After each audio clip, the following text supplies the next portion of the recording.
पठान जी गलत तो नहीं कह रहा हूँ। और अखबार के लोग मुझे फोन करते कि हनुमान जी दिल्ली वर्ष हम आए थे, आप कहाँ थे? अरे मैं तो वहीं तो बैठा हूँ 70 दिन से। बोले नहीं, कोई इंटरव्यू कोई दूसरा ही दे रहा था, वो जो आगे बैठते थे ना वो अपना इंटरव्यू देके बोले हमने बंद कर रखा, हमने बंद कर रखा, वो वापस उनको भेज देते। लेकिन उससे कोई फर्क नहीं पड़ता। आप भी जानते हो कि देश के अंदर मेरे समाज के 20 MP होंगे, लेकिन सत्ता किसी ने नहीं छोड़ी। सत्ता हनुमान बेनीवाल ने छोड़ी। मोदी की परोसी हुई थाली को छोड़ के सड़क पर अपने भाइयों का साथ दिया। और देश में 70 दिन अगर कोई सांसद सड़क पर बैठा था, वो नागौर का सांसद था जो आपके मान और सम्मान की लड़ाई लड़ा था। जिस तरह वीर तेजाजी महाराज ने 1000 साल पहले गायों की रक्षा करते हुए हमारे समाज और कुल को गौरवान्वित किया, उसी तरह हनुमान बेनीवाल इस आपके सम्मान की लड़ाई लड़ा था। भाइयों, तो लड़ाई मैंने पहली बार नहीं लड़ी। जब रोहतास जी मंत्री हुआ करते थे सरकार के अंदर, यूनिवर्सिटी के चुनाव थे, रोहतास जी ने बड़ी चिंता करी। चुनाव से 15 दिन पहले जेसी बोस कांड हो गया। इन्होंने कहा हनुमान जी आप तो चुनाव हार जाओगे, सारे अपने ही बच्चे समाज के। लेकिन मैंने कहा रोहतास जी चिंता नहीं करें, मैंने मेहनत की है और मेरी मेहनत का परिणाम मेरे पक्ष में आएगा। भाइयों, सोच लो कि जेसी बोस कांड के समय 15 दिन देश के अखबारों के फ्रंट पे किसान के बच्चों की फोटो और उनको मुलजी बना के जो काम किया कि यही वो लोग हैं जो बदमाश है, उसके बावजूद 15 दिन के अंदर हनुमान बेनीवाल उस कांड का कलंक अगर धोने का किसी ने काम किया और समाज का सम्मान बढ़ाया, तो जेसी बोस कांड की उस आग के अंदर विश्वविद्यालय का अध्यक्ष बन के ये संदेश दिया कि मैं लड़ाका हूं। और मुझे उस समय सर्व समाज ने वोट दिया था। कॉमर्स कॉलेज कैंपस मेरे समाज के साथ साथ मीणा, गुजर, आपका SC, ब्राह्मण, बनिया, तमाम नौजवान। और जब कैंपस जिसके अंदर सबसे समझदार बच्चे पढ़ते हैं, इंग्लिश डिपार्टमेंट, MBA, साइकोलॉजी, आपका सोशियोलॉजी, जब उनके वोट खुले तो 100 वोट पड़े, 90 हनुमान बेनीवाल। जहाँ MBA के अंदर 70, 68 इस तरह वोट, कैंपस का वोट, कॉमर्स कॉलेज का वोट, महाराजा कॉलेज का वोट मिला। और एक ही बात कही कि हनुमान जी के समाज के कुछ बच्चों ने बदमाशी कर ली होगी, लेकिन पूरा समाज दोषी नहीं है। हनुमान बेनीवाल लड़ाका है तो विश्वविद्यालय को आगे लेके जाएगा, ग्रामीण छात्रों को आगे लेके जाएगा। तो भाइयों, ये तो मेरे खाते में तो कई बार मैं सोचता हूँ कि समाज के लिए संघर्ष करना ही लिखा है। इस राजस्थान के अंदर बड़े से बड़े नेता हुए, मैंने बड़े बड़े धुरंधर नेता देखे, कई नेताओं से बड़ा प्रभावित हुआ। मैं मानता था कि नेताओं का कोई लोभ लालच नहीं है, लेकिन मैंने उनको छोड़ के जाते हुए भी देखा। लेकिन पहली बार किसान के बेटे ने पार्टी बनाई और पार्टी बना के देश में संदेश दिया कि राजस्थान का नौजवान ताकतवर है, राजस्थान का किसान ताकतवर है। अब वो समय आ गया कि मैं कांग्रेस भाजपा के साथ साथ एक क्षेत्रीय पार्टी की आवश्यकता है। अगर आपको क्षेत्रीय पार्टी देके सेकंड दर्जे के नौजवान जो खड़े हैं मंच पे, इन नेताओं को तैयार करने का काम किसी ने किया तो नागौर के सांसद ने किसान के बेटों को उनका हक, हकूक, हक अधिकार दिलाने का प्रयास किया। और सबसे ज्यादा बड़ी रैलियां जिनका रिकॉर्ड कोई अभी तक तो तोड़ नहीं सका, न मुझे लगता नहीं कोई 2-5 साल तोड़ पाएगा। जब बाड़मेर से मैंने हुंकार भरी थी, भाइयों में मेरे लिए नहीं लड़ रहा था, मैं भी चाहता सत्ता के अंदर आ सकता था। 2003 में रोहतास जी थे, सिर्फ टिकट की बात थी, मुंडवा या नागौर। मैंने कहा नहीं, मेरी सीट से ही लड़ूंगा। वसुंधरा जी के हमारे झगड़ा हो गया, उन्होंने जीत करी नहीं दूंगी। मेरे से बड़ा समाज का एक नेता उनको मिल गया, उसको उन्होंने प्रयोग किया, मैं लड़ा, वहां पे हार गया। लेकिन 2004 में भारतीय जनता पार्टी के तमाम बड़े नेता मेरे दरवाजे पर आए कि MP की सीट जितानी है, आप हमारी मदद करो। मैंने मदद करी, 4 में MP में इनका बना दिया। और चूंकि मुझे तो लड़े बिना मैं रह नहीं सकता, आप जानते हो। 4, 5, 6, 7 की जो परिस्थितियां थी, जब राजस्थान में गुजरों पे गोलियां बरसाई गई, उसमें हनुमान बेनीवाल को विधायक नहीं था, लेकिन विधायक का चुनाव लड़ा हुआ, विश्वविद्यालय का पूर्व अध्यक्ष था। मैं गुजर समाज के भाइयों के लिए भी सड़क पर लड़ रहा था। और 8 के बाद लगातार आपने देखा होगा, 8 में रोहतास जी हम 7 विधायक थे। 8 के बाद लगातार अगर मुझे मंत्री बनना होता, 8, 13, 18, 19 पाले बदल के मैं भी बन जाता, मुझे कौन रोक रहा था। और अभी दिल्ली के अंदर जो स्थिति है आप अच्छी तरह जानते हो। अब मंत्री बनना मेरे लिए कोई महत्व की बात नहीं है। मेरे लिए इम्पोर्टेंट ये है कि सत्ता में किसानों को भागीदारी कैसे मिले, पूरा कब्जा सत्ता में किसानों का कैसे। और हनुमान बेनीवाल मंत्री बन के आपकी सेवा कर रहा है। मेरी एक आदत है, मैं दोस्ती भी पूरी करता हूँ और दुश्मनी भी पूरी निभाता हूँ। मैं बीच का कोई काम नहीं करता और बिना छेड़े किसी को छेड़ता नहीं। और जो मुझे छेड़ता है मैं प्रयास करता हूँ कि उसका भी हिसाब बराबर करूँ। एक दो लोगों के हिसाब राजस्थान के अंदर कुछ एक आध बाढ़ में साइड का बाकी हिसाब रह गया, वो मैं 23 में पूरा कर दूंगा। आप उसकी चिंता नहीं करें। मुझे इस बात की खुशी है कि देखिए जो रिकॉर्ड बनता है वो मेरे नाम से ही बनता है।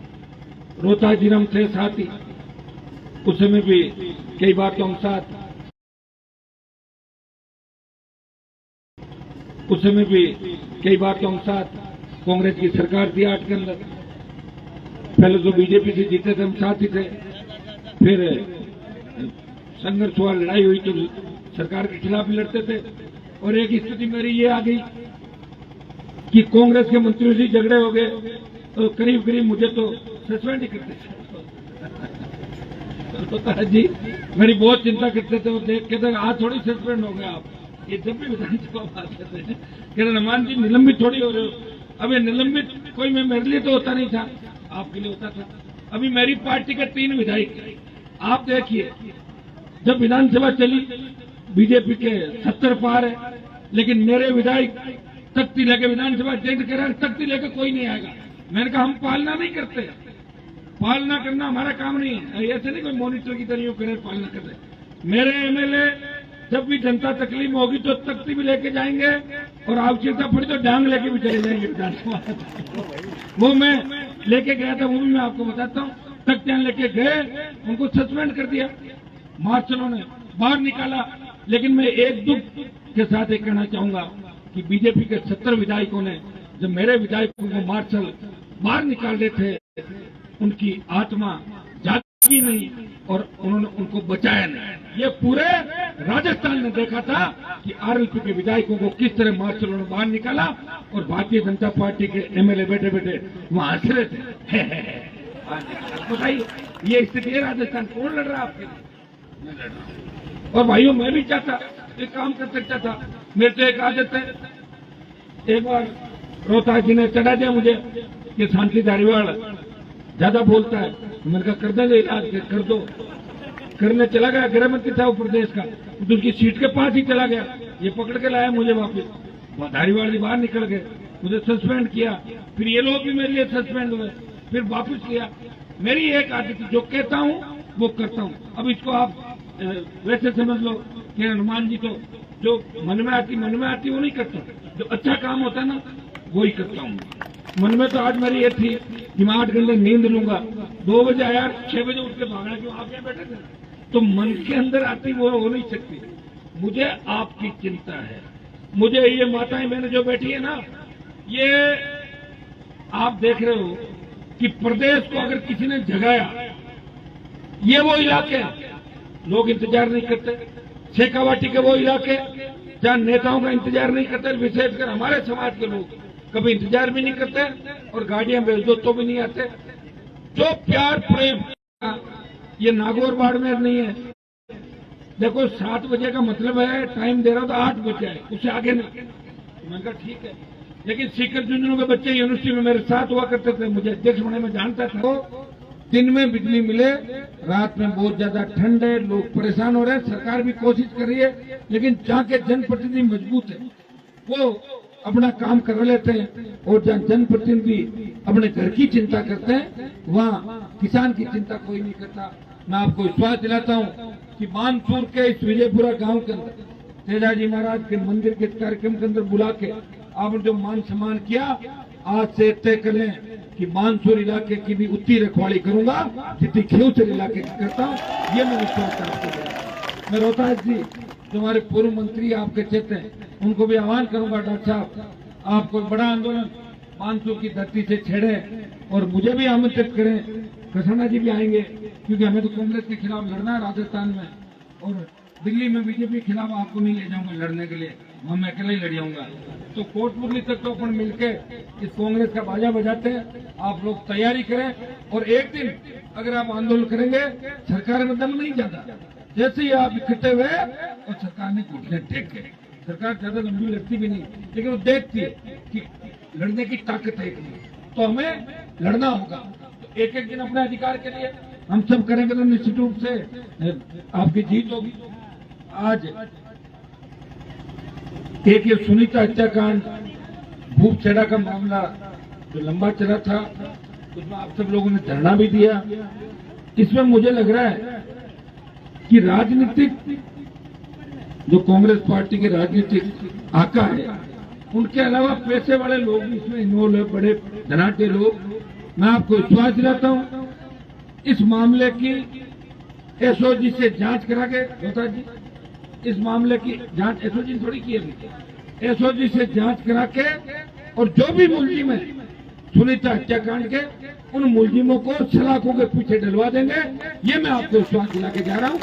ये इसमें टाइम लग सकता है थोड़ा, लेकिन आप हिम्मत रखें।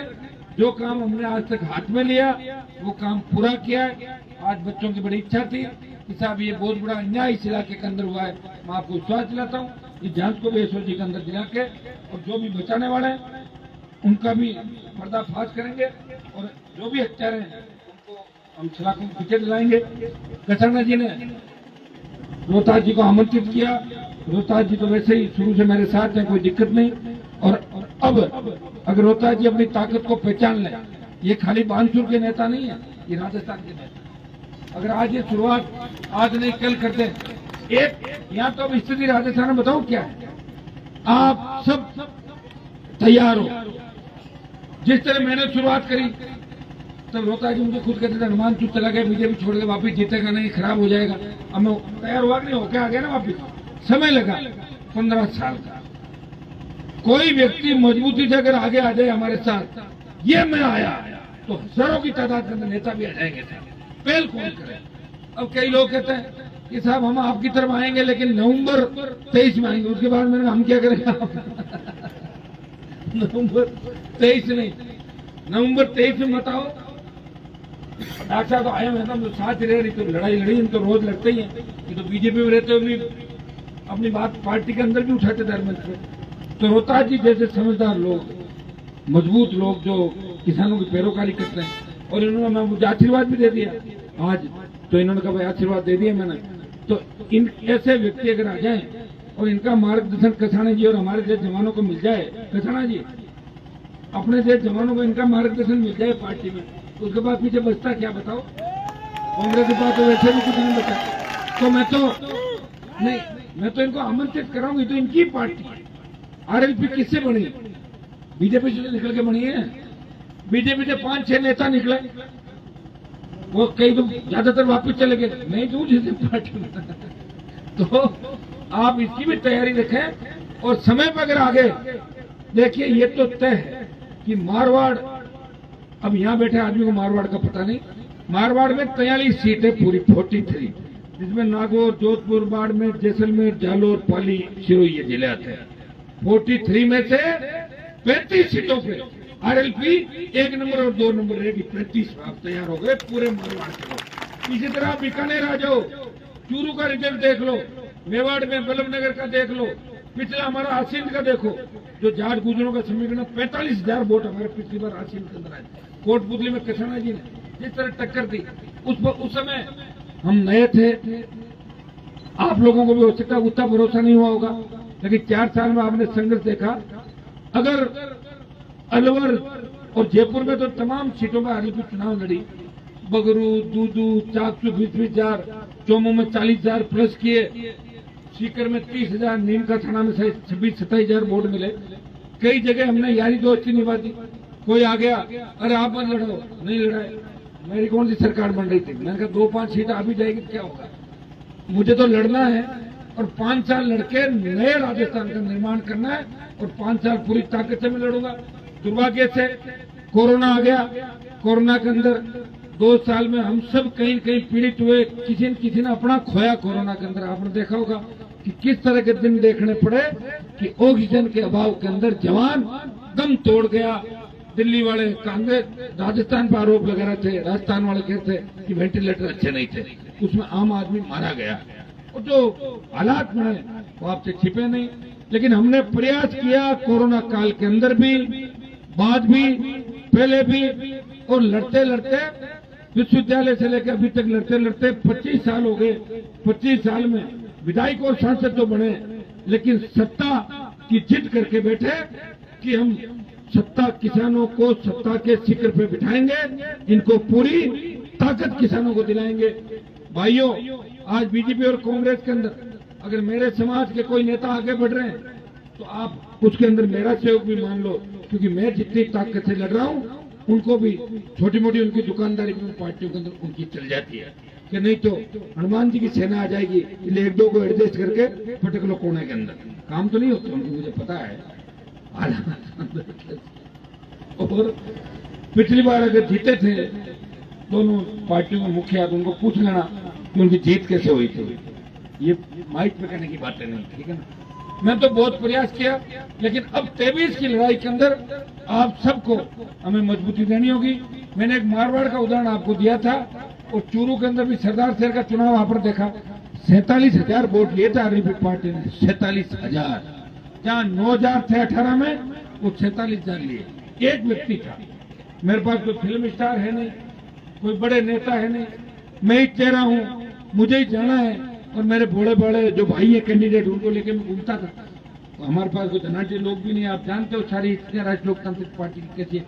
लेकिन देश में एक बात चल पड़ी कि राजस्थान में राष्ट्रीय लोकतांत्रिक पार्टी मजबूत दल के रूप में उभर रहा है, और दूसरे जो दिल्ली के आसपास के दल हैं अगर वो रुके हुए हैं तो उसकी वजह आरएलपी पार्टी है, नहीं तो दूसरे लोग घुस जाते हैं राजस्थान के अंदर। ये आपके नौजवानों का संघर्ष, मेरे प्रति जो समर्पण है, जो त्याग है, आशीर्वाद और दुआएं हैं बुजुर्गों की, उसी का परिणाम है कि आज बानसूर की धरती पे भी आप 5 घंटे से इंतजार कर रहे हो। मुझे पता है कि खाना भी तैयार है, और आप सबको अब यही लग रहा है कि हनुमान जी का भाषण लंबा हो गया तो तुरंत चलें और खाना खाएं। ये मंदिर निर्माण के अंदर हम सब आए हैं तो हमारी सबकी इच्छा है कि सहयोग करें, लेकिन मैं ओंकार सिंह जी पे छोड़ देता हूं। ओंकार सिंह जी, आप यहाँ के लोगों से बात करके हम सब मिलके आप इस मंदिर को जो भव्य रूप आगे देना चाहते हो, जो भी करना चाहते हो, हम सबका सहयोग में जैसा आप लोग कहेंगे वैसा सहयोग हम दे देंगे। आज बात नहीं करेंगे, आगे आप इसकी रूपरेखा बना लें कि हमें किस तरह सहयोग करना। हमारी पूरी टीम पूरा आपका साथ देगी, और विश्वास दिलाता हूं कि जो मंचासीन हमारे अतिथि है, रोहतास जी पूर्व मंत्री साहब, कसाना जी, ओंकार सिंह जी, अंकुर जी दाइमा, भाई भादू साहब उप प्रधान थानागा जी, राम राम लोग खड़े हो गए। इनका भाषण नहीं हो पाया था भादू साहब का, मैंने कहा कोई नहीं, मैं आपकी तरफ दे दूंगा। विक्रम कराठी विराटनगर बहुत सेवा की थी बॉर्डर पे, जब 70 दिन रहे थे। नवनीत चौधरी जिला अध्यक्ष अलवर, भाई राजपाल चौधरी हमारे पार्टी के प्रवक्ता है बॉर्डर पे, उस टाइम राजपाल भी 70 दिन तक लगातार बैठा रहता। संदीप ओला जिला अध्यक्ष युवा मोर्चा अलवर, राकेश चौधरी, राकेश जी के घर की इच्छा थी, लेकिन दोबारा इनके घर पे बुलाएंगे जब आएंगे। राकेश जी का आज मान लिया। साथ ही महेंद्र जी चौधरी जिला अध्यक्ष सीकर, जो आज पूरा शादियों का अपना परिवार में शादी छोड़ के यहाँ पे आए। रोहित गुर्जर प्रवक्ता, इसका भाषण अगली बार सुनाएंगे आप रोहित का। राकेश जी दाइमा, डॉक्टर श्रवण जी चौधरी, सुरेंद्र चौधरी भाई हमारे युवा के अध्यक्ष जयपुर के, मनालाल जी, आमेर मोहन निठारवाल, दीपचंद कमलेश, शंकर जी नारोलिया जो जयपुर के जिलाध्यक्ष हैं, भाई मानाराम, और पूरी टीम जो सावर मुआल और मुकेश और तमाम जो मेरे भाई यहाँ पे बैठे आरएलपी पार्टी के, किसी का नाम नहीं ले पाया, नाराज मत होना, अगले कार्यक्रम में ले दूंगा दोबारा। आप सबने ऐतिहासिक कार्यक्रम करा, और मैं मंचासीन रोहतास जी को सबसे बड़ा धन्यवाद दूंगा कि मेरा जब कार्यक्रम होता है तो कमजोर लोग होते हैं मंच छोड़ के चले जाते हैं। ये बहुत मजबूत है कि लगातार मंच पे बैठे, इसलिए भी बैठे ये शुरू से 25 साल से इनका हमारा साथ है, और इनकी एक आदत है, ये अपने लोगों की हमेशा मदद करते हैं, किसानों। ये मैंने देखा किसान की, अपने समाज की, अपने लोगों की, जाट गुजर जहां भी बात आ जाती है, हमेशा उसकी मदद करते रहते हैं। और ये मदद करेंगे तो निश्चित रूप से आने वाले समय इनका भी रोता है। पहले भी इन्होंने तो राज किया है और आगे भी निश्चित रूप से राज करेंगे। ये इन्होंने मुझे आशीर्वाद दिया, तो मैं मेरे बड़े भाई इनको मैं भी कह दूं कि आपका भी भविष्य उज्जवल है। लेकिन आप कभी कभी कमजोरी महसूस करते हैं, मुझे लगता है कि क्या हो रहा है यार, ये पुरानी बीजेपी ठीक कैसे हो गई। आप इसकी चिंता नहीं करें। जब कमजोरी महसूस करें तो मोबाइल खोल के मेरे को देख लें, धर्मान लड़ा, आपकी लड़ाई लड़ रहा हूँ। जो आपने बीच में छोड़ दी थी वो मैं लड़ाई पूरी लड़ रहा हूँ। अगर थानागाजी नहीं जाते, यहाँ लड़ लेते, निर्दलीय जीत जाते, मानसूर से जीत तक नहीं जीतते। बीजेपी वालों ने ऐसा फंसाया इनको कि सीधा थानागाजी भेज के ऑपरेशन कर दिया। उनका आदत है उनकी। मेरे को कह रहे थे कि हनुमान का कुछ नहीं बचना, आ गया ना, मतलब एमएलए बन के, एमपी बन के, छोड़ के वापिस आपके बीच आया कि नहीं आया। ये भी साथ ही चिंता मत करो। जो आमंत्रण दिया मुझे लग रहा है स्वीकार भी करेंगे। बड़ा आंदोलन रोहतास जी, बड़ा आंदोलन अलवर की धरती से, मानसूर की धरती से करेंगे। हमें अगर बुलाएंगे जरूर आएंगे। कांग्रेस सरकार के खिलाफ ही बात करेंगे। आपका आंदोलन में चिंता नहीं करें, मोदी जी का जिक्र नहीं करेंगे आपका आंदोलन। छह सर आ जाएंगे। आप सबने अच्छा कार्यक्रम। तेजाजी महाराज का मंदिर इस इलाके में बन गया तो निश्चित रूप से किसानों के लिए आने वाला समय अच्छा होगा। जब हल जोतने किसान जाता है तो तेजाजी के जयकारे के साथ अपनी बात की शुरुआत करता है। और वीर तेजाजी महाराज, गुजरों जाटों का इतिहास कहीं अगर मिलता है तो तेजाजी महाराज से जब हम शुरुआत आगे पीछे करेंगे तो कहीं न कहीं लगेगा कि हम भी इतिहास के अंदर एक थे। जितनी किसान कौमें वो एक थी। इतिहास के अंदर ज्यों ज्यों जाएंगे तब लगेगा हम सब भाई हैं, हम मजबूत हैं, हम भोले हैं, हम सीधे हैं। हम किसी के बेकाव में आ जाते हैं और बेकाव में लोग लाके और हमें टूल बना के हमारा उपयोग करके और फिर छोड़ देते हैं। छोड़ते नहीं छोड़ते, आप बताओ। आपको ध्यान होना चाहिए, जब अशोक गहलोत ने सरकार में शपथ ली तब मैं पहला व्यक्ति था जिसने ये कहा था कि अगर कांग्रेस सचिन पायलट को सीएम बनाए तो हनुमान बेनीवाल की आनी के तीनों विधायक कांग्रेस को समर्थन देंगे। ये मैंने ऐलान किया था। और दोबारा जब रोहतास जी और सारे गहलोत की सरकार गिरा रहे थे तो मैं इनके साथ था सरकार गिराने में।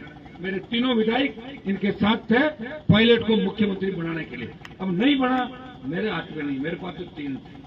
वो तो वो जाने उनका काम। लेकिन हमने हमारा धर्म निभाया 2 बार मजबूती से। और ये भी कहा था कि हमारे जाट और गुजर में कोई अंतर नहीं। अगर गुजर मुख्यमंत्री बनता है तो हम उनके हाथ लगा लेंगे।